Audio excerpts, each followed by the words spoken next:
Hi, everybody. It's noon, which means it's time for our Jane Eyre read-along.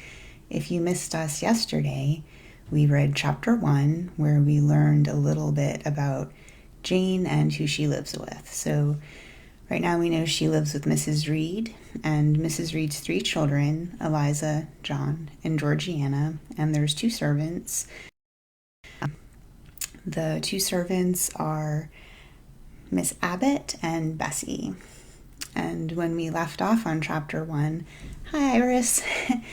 When we left off on chapter 1, Jane was getting in trouble. So this whole next chapter, chapter 2, is a little bit longer than the first one. It also all takes place in the red room. So you'll see I wore red today. If you're wearing red, why don't you let me know in the comments?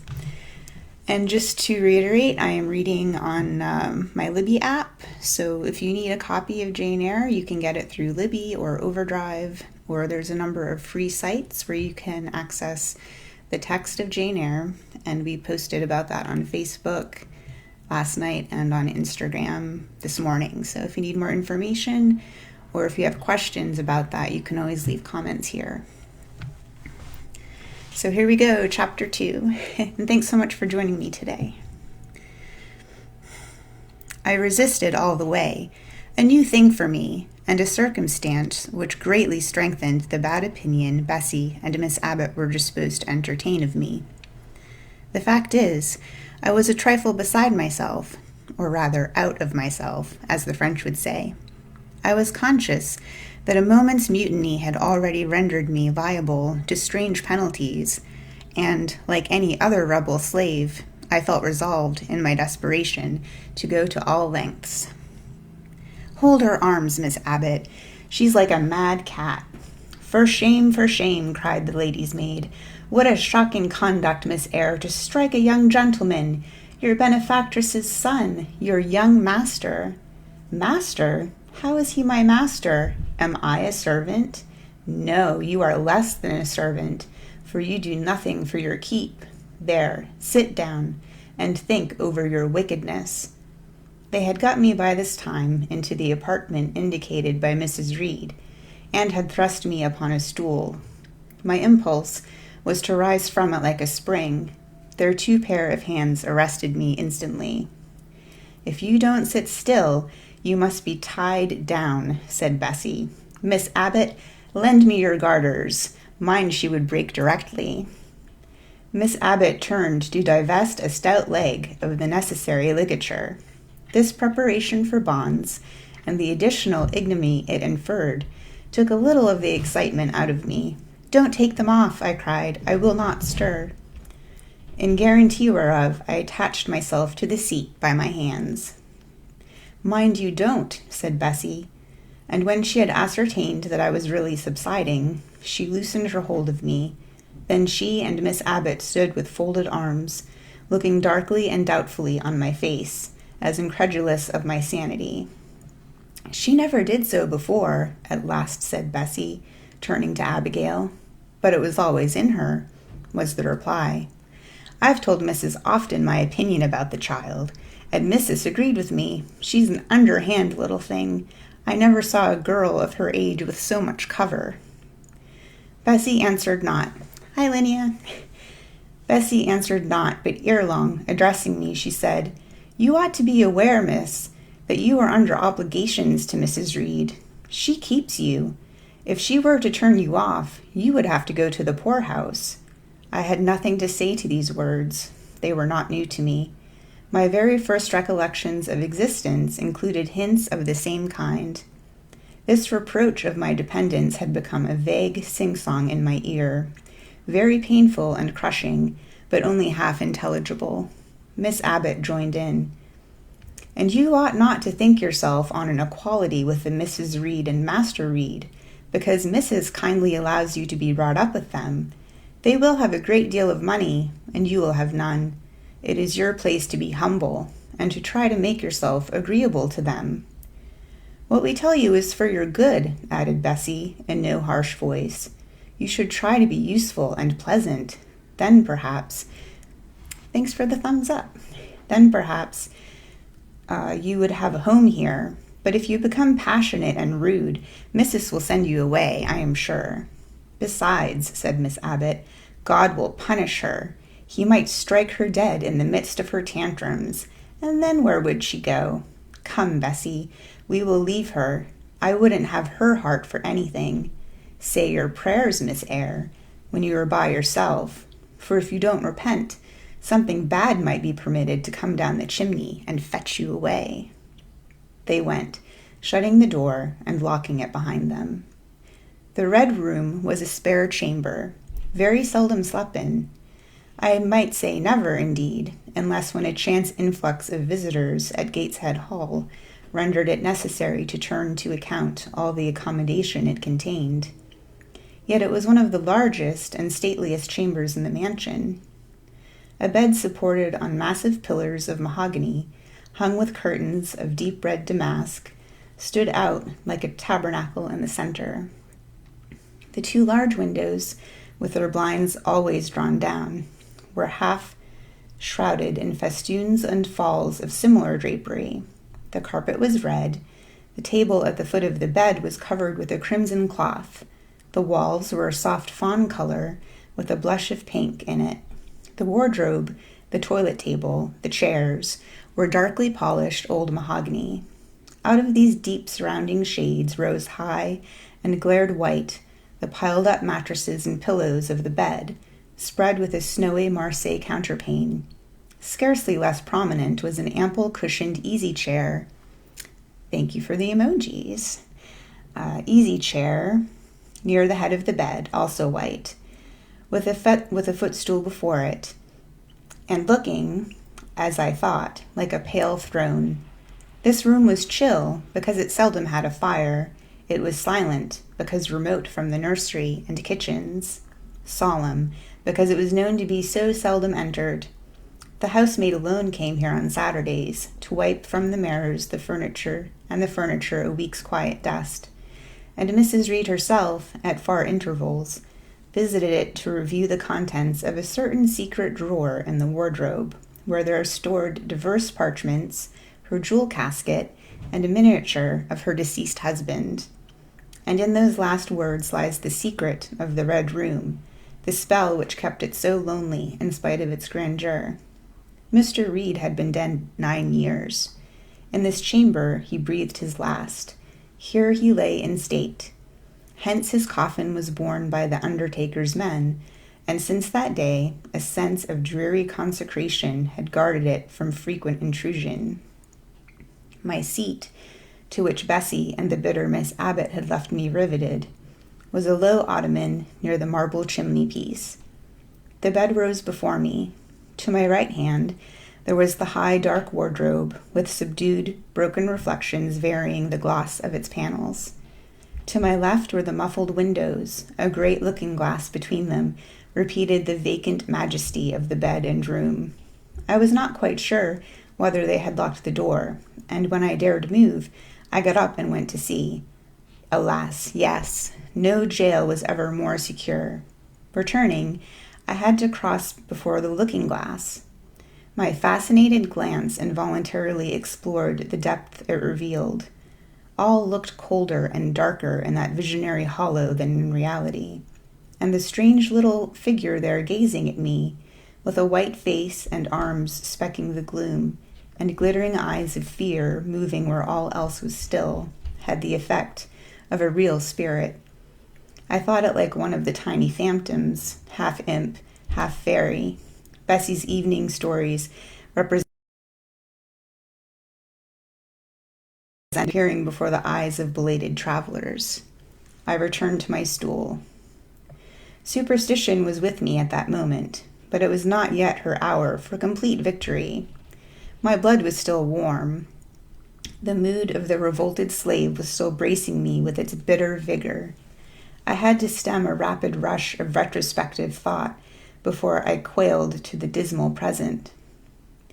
All John Reed's violent tyrannies, all his sister's proud indifference, all his mother's aversion, all the servants' partiality, turned up in my disturbed little mind like a dark deposit in a turbid well. Why was I always suffering? always browbeaten, always accused, forever condemned. Why could I never please? Why was it useless to try to win anyone's favor? Eliza, who was headstrong and selfish, was respected. Georgiana, who had a spoiled temper, a very acrid sprite, a captious and insolent carriage, was universally indulged. Her beauty, her pink cheeks and golden curls seemed to give delight to all who looked at her, and to purchase indemnity for every fault. John no one thwarted, much less punished, though he twisted the necks of the pigeons, killed the little pea-chicks, set the dogs at the sheep, stripped the hothouse vines of their fruit, and broke the buds off the choicest plants in the conservatory.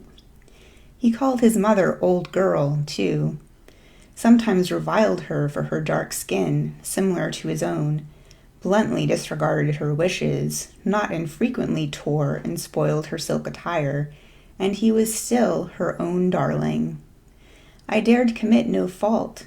I strove to fulfill every duty, and I was termed naughty and tiresome, sullen and sneaking, from morning to noon and from noon to night. My head still ached and bled with the blow and the fall I had received. No one had reproved John for wantonly striking me, and because I had turned against him to avert further irrational violence, I was loaded with general opprobrium. I had to look that one up. It means like revolt. Unjust, unjust, said my reason, forced by the agonizing stimulus into precocious though transitory power. And resolve, equally wrought up, instigated some strange expedient to achieve escape from insupportable oppression, as running away, or, if that could not be effected, never eating or drinking more and letting myself die. What a consternation of soul was mine that dreary afternoon! How all my brain was in a tumult, and all my heart in insurrection! Yet in what darkness, what dense ignorance was the mental battle fought! I could not answer the ceaseless inward question, why I thus suffered, now, at the distance of, I will not say how many years. I see it clearly. I was a discord in Gateshead Hall. I was like nobody there. I had nothing in harmony with Mrs. Reed or her children, or her chosen vassalage.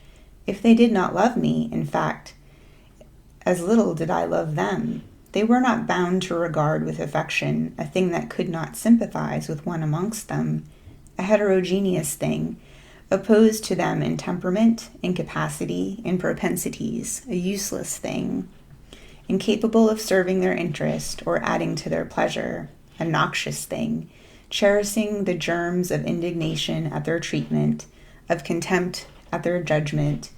I know that had I been a sanguine, brilliant, careless, exacting, handsome, romping child, though equally dependent and friendless, Mrs. Reed would have endured my presence more complacently. Her children would have entertained for me more of the cordiality of fellow feeling. The servants would have been less prone to make me the scapegoat of the nursery.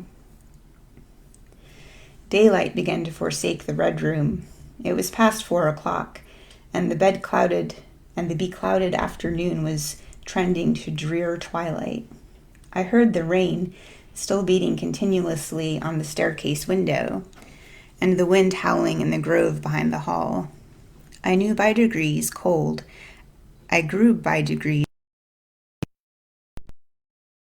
My habitual mood of humiliation, self-doubt, forlorn depression, fell damp on the embers of my decaying ire.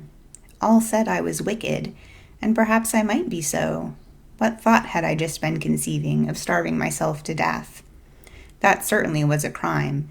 And was I fit to die? Or was the vault under the chancel of Gateshead Church an inviting bourne?